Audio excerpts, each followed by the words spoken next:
These new inflation numbers coming as President Biden claims that rising prices have more to do with outside forces than his own economic mismanagement. Joining us right now to discuss, Chris Markowski and Charles Mizrahi. Chris, I'll start with you. Your take on what we're seeing right here.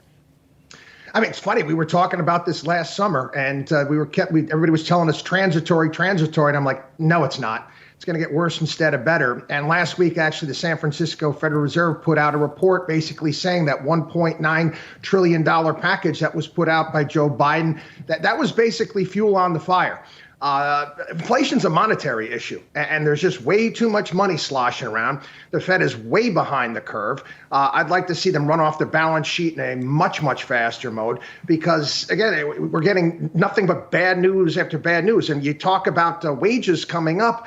Yeah, people are stuck on a bloody hamster wheel, for crying out loud. They might be making more money, but they're spending more. And I'm not buying this 8% either. I think it's much higher than that. I think it's well above 10. Charles, what will it take to turn it around? Turn it around? Well, to tame inflation, the economy's going to have to slow, and the Fed's going to use the only tool they really have. Well, they have two tools, but the one they're going to use is raising interest rates.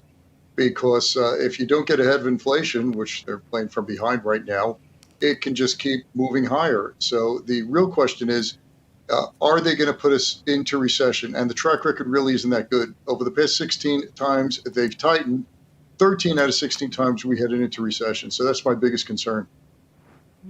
Yeah, Charles, let me ask you about this. To remind people, we've had years in which it's 1.2%. Like back in 2020, the last year of the Trump presidency, it was 1.2% for the year. We just had that in the past month. Now, if you say, well, it was a pandemic year, okay, let's go to 2019, 1.8%. So, Charles, this seems to have gotten out of hand fairly quickly.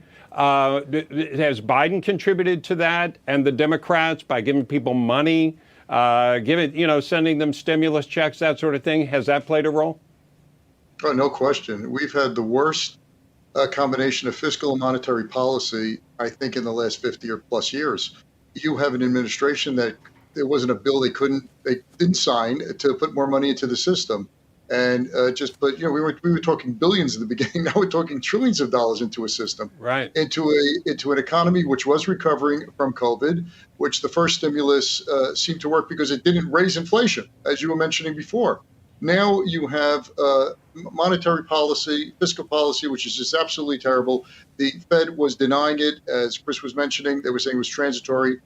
Third thing you have is a situation where you have so much money into the system, just driving prices higher. And the most important thing, the way I see it, is a tight labor market.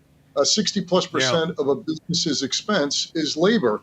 And try to hire someone today, and you see what type of inflation there is for that. So you have a combination of a convergence of unforced errors caused by an administration